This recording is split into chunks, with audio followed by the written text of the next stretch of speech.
Atualmente, mencionar a Times Square em Nova York é aludir a uma metrópole elegante que encanta moradores e turistas. Lá podemos explorar as ruas famosas, visitar lojas luxuosas, curtir espetáculos da Broadway e viver um verdadeiro sonho. Mas nem sempre foi assim. No início dos anos 70, a Times Square era um antro decadente, infestado de vícios e perigoso. Criminosos de baixo escalão, profissionais do sexo e outros conviviam com sujeira e ratos. O bairro era conhecido como The Doge, bem representado em Taxi Driver, de Martin Scorsese. O 12 de junho de 1972 parecia ser um dia comum naquele inferno suburbano, mas não foi. O World Theater, um dos muitos cinemas especializados em filmes hardcore, anunciava em sua marquise um filme de título intrigante, Deep Throat.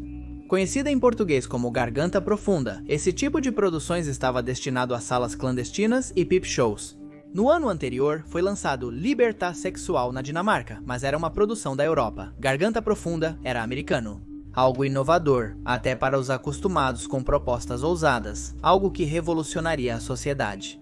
Mas não vamos nos adiantar. Para entender melhor os detalhes dessa história e sua repercussão, é necessário que comecemos do início. 12 de junho de 1972, o dia que estreou Garganta Profunda. Adentrar em Garganta Profunda requer conhecer a fundo sua protagonista e musa, Linda Lovelace, nascida Linda Susan Borman em 10 de janeiro de 1949 no Bronx, Nova York. Seu pai, John Borman, era policial, mas quem dominava a casa era a mãe, Dorothy Tregney, uma mulher de caráter com fortes valores cristãos que inculcava à sua família. Linda cresceu em um ambiente repressivo, onde qualquer deslize poderia resultar em castigo físico. Seu comportamento tímido e submisso lhe rendeu zombarias na escola. A presença da mãe era tão terrível que na adolescência ela não conseguiu manter nenhum relacionamento. Quando Linda tinha 16 anos, os Borman se mudaram para Davie, Califórnia. Além de concluir os estudos, ela conheceu um homem lá, perdeu a virgindade com ele aos 19 anos e engravidou. Ao dar à luz, a mãe fez a garota assinar papéis para que, supostamente, o bebê fosse cuidado por outros temporariamente, até que ela pudesse assumir seu papel de mãe. Na verdade, eram documentos que autorizavam a colocá-lo para adoção. Linda nunca pôde conhecer seu filho. Cansada do controle de Dorothy e da incapacidade do pai de contê-la, Linda mudou-se para Nova York. Ela queria abrir uma boutique e seguir carreira. Mas em 1970, um acidente de carro causou-lhe ferimentos graves e ela teve que voltar para a Flórida para se recuperar na casa dos pais. Novamente, ela teve que suportar sua mãe. Para Linda, tudo mudou numa tarde, durante uma conversa com uma amiga ao lado da piscina. Um homem másculo e encantador se aproximou delas e seduziu Linda. Seu nome era Chuck Traynor. Desde então, iniciaram um relacionamento que foi aprovado por Dorothy. Linda e Traynor se casaram, permitindo que ela fosse morar com ele e se afastasse de sua casa. O futuro era promissor e ela finalmente poderia desfrutar da liberdade que mal tinha conseguido aproveitar.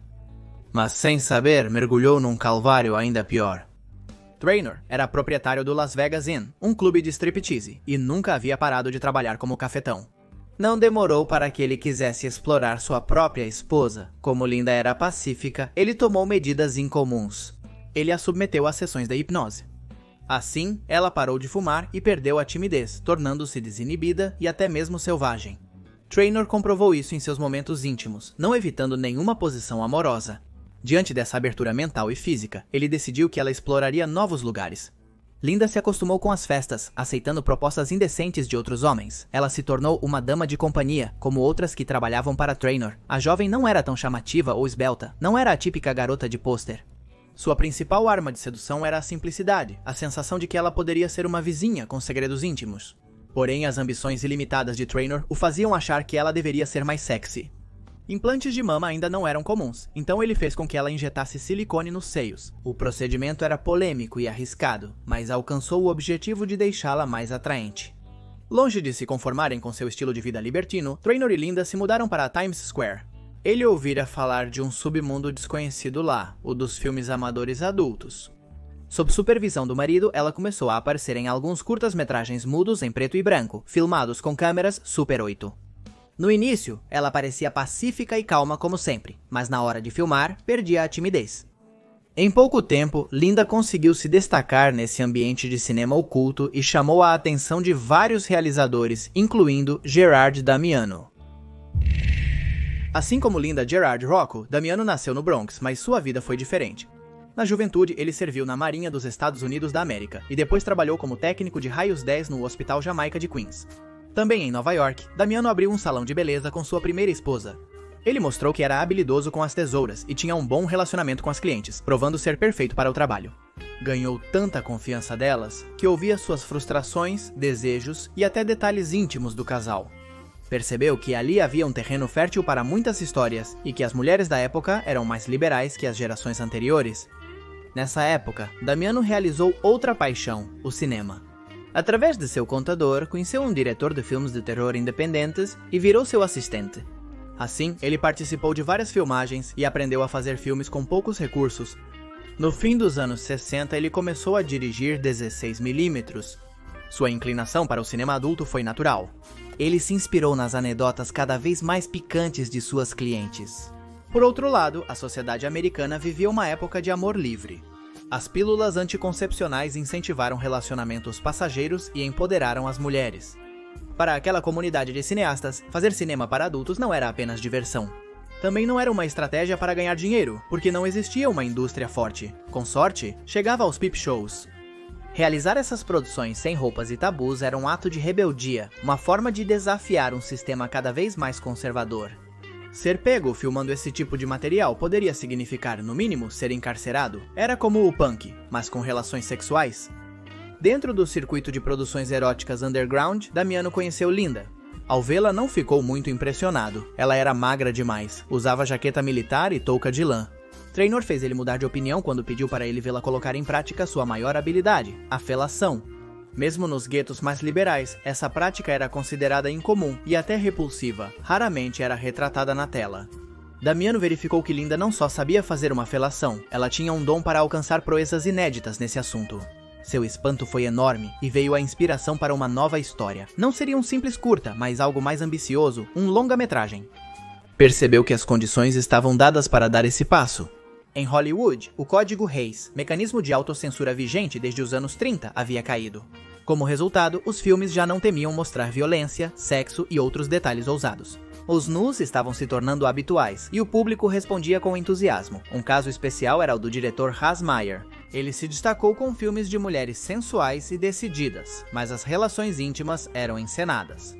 Damiano escreveu em um fim de semana um roteiro estrelado por Linda Lovelace, uma mulher incapaz de atingir o orgasmo, indo além de qualquer um nos Estados Unidos da América e no mundo.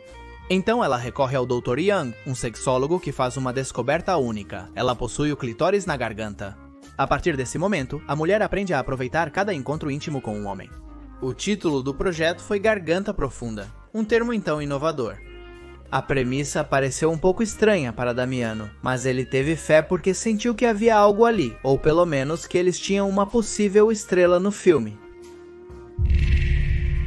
Damiano estava ciente de que não poderia rodar Garganta Profunda com um orçamento inchado, mas sabia que precisaria de algum financiamento.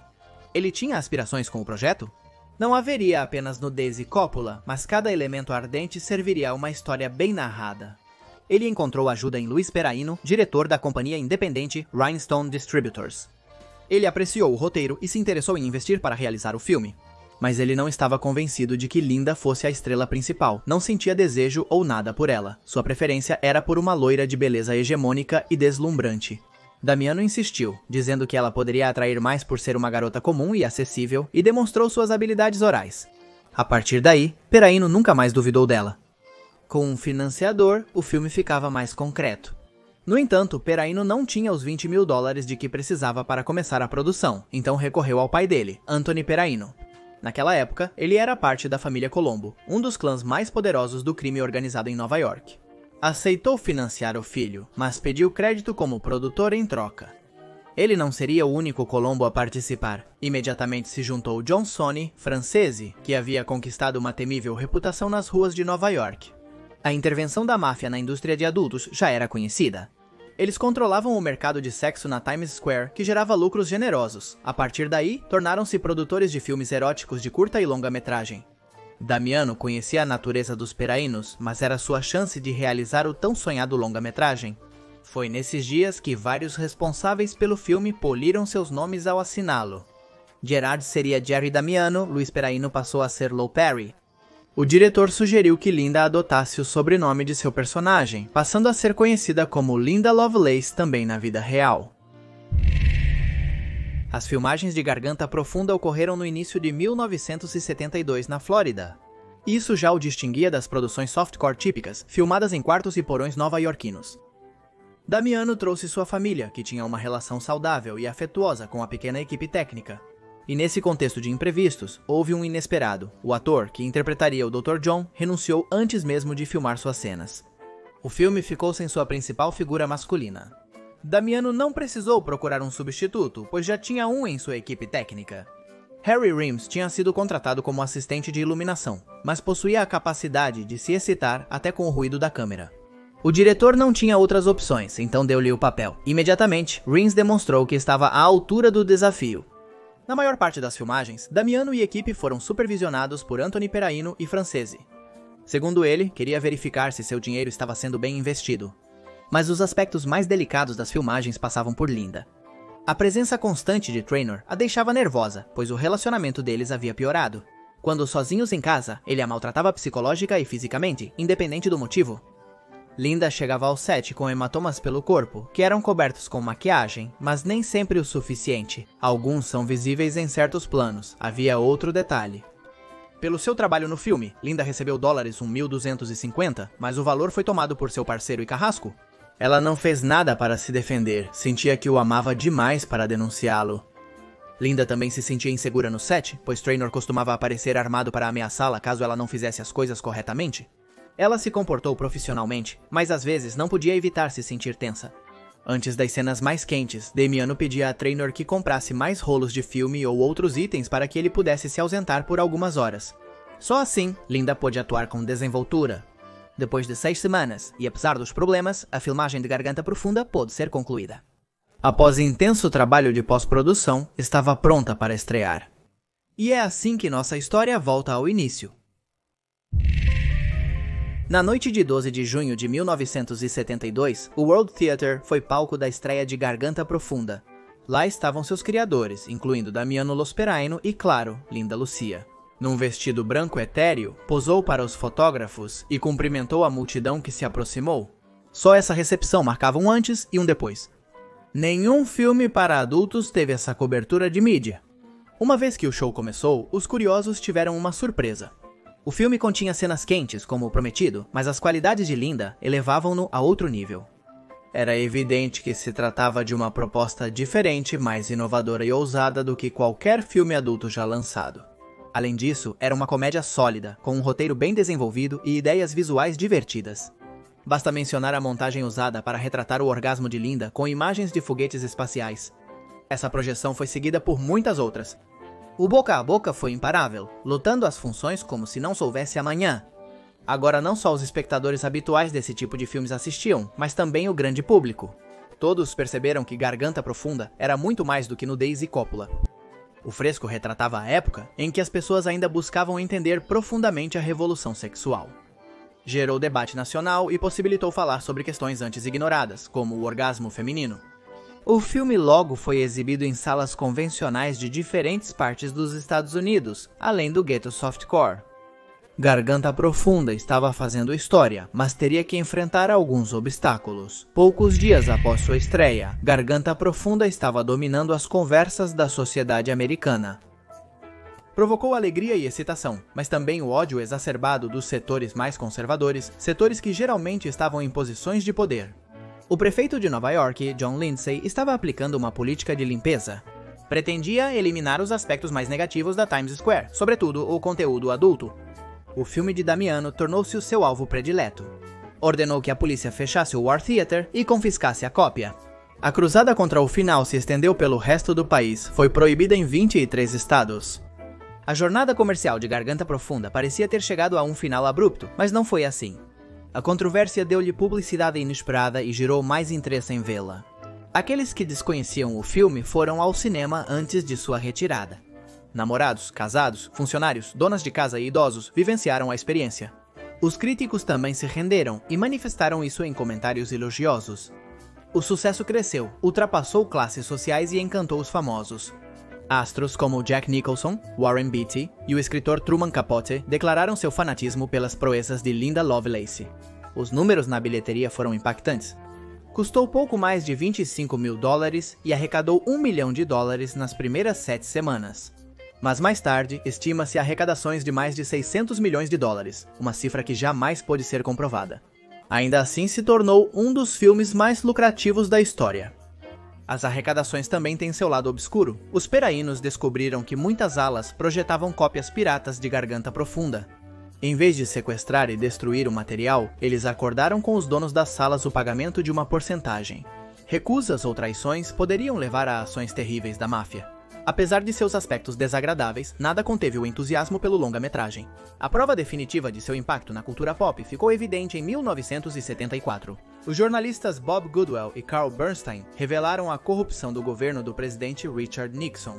O caso passaria a ser conhecido como Watergate, e os jornalistas reconheceram uma figura-chave, um informante com uma voz muito particular. Deram a ele o apelido de Garganta Profunda, Garganta Profunda. O filme tocou profundamente, inaugurando a era de ouro do cinema adulto e abrindo mentes para novas sensações. Mas por trás do fenômeno ainda estavam os criadores e seus conflitos. Garganta Profunda mudou para sempre a vida daqueles que a fizeram, para o bem e para o mal. Damiano nunca conseguiu ganhar muito dinheiro com o filme. Os peraínos o expulsaram de seu círculo, e ele nunca lutou pela sua parte, contentou-se em ficar feliz por não ter sido assassinado. Por outro lado, o êxito de sua ópera-prima possibilitou que ele realizasse outros filmes para adultos muito aclamados, como O Diabo e A Senhora Jones. Sua obra foi crucial para consolidar uma indústria que se tornou grande e rentável. Mesmo antes de sua morte em era considerado uma figura essencial do gênero, Reeves não teve tanta sorte. Em junho de 1974, ele foi preso pelo Federal Bureau of Investigation e um ano mais tarde foi acusado de distribuir conteúdo obsceno pelos estados. Para pior, em 1976, foi processado e encontrado culpado. Seu caso chocou Hollywood. Várias estrelas organizaram uma campanha para pagar os custos de seu apelo. Por fim, a Corte Suprema revisou seu caso e o libertou. Contudo, ele não conseguiu se recuperar como uma estrela pornô.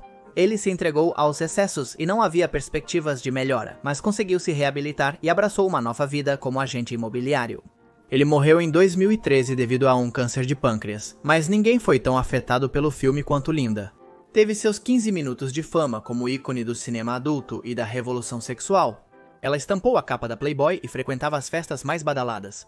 Mas a boa fase não durou, interviram outros filmes que não tiveram sucesso. As pressões de Trainor e de Hollywood a levaram aos vícios, ocasionando problemas com a lei.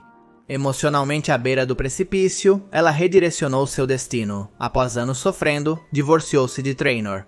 Linda também se afastou do show business, casou-se com Larry Marchiano, um instalador de cabos, e formou uma família com ele. Mas ela não esqueceu do inferno vivido por anos. Em 1980, publicou Ordeal, uma autobiografia em que narra com crueza os abusos que suportou por parte de Trainor e de outros homens. Ao mesmo tempo, liderou os movimentos contra o cinema para adultos e recebeu o apoio de grupos feministas. E, acima de tudo, voltou a se chamar Linda Borman. Nos anos seguintes, ela teve câncer de mama, provavelmente causado pelo silicone que Trainor havia injetado. Ela conseguiu superar essa e outras doenças até que faleceu em 22 de abril de 2002, como em sua juventude foi vítima de um acidente de carro. Mais de 50 anos após sua estreia, Garganta Profunda continua relevante na cultura popular. Ainda traça a ousadia de um grupo de criativos desejosos de romper padrões. O curioso e simpático de seu argumento segue funcionando como uma bandeira da liberdade em tempos onde o conservadorismo sempre prevaleceu. Seus bastidores escondem histórias de dor e luta, e a felicidade muitas vezes foi ofuscada pelo medo e pela incerteza. Mas hoje, aqueles pioneiros têm um lugar de privilégio na história do cinema para adultos e do cinema em geral. Poderá repetir-se algum dia um fenômeno dessa magnitude? Mais do que nunca agora, nestes tempos tão cautelosos e de tanta correção política? É uma dúvida bastante interessante. Quero que deixem as suas opiniões aqui embaixo.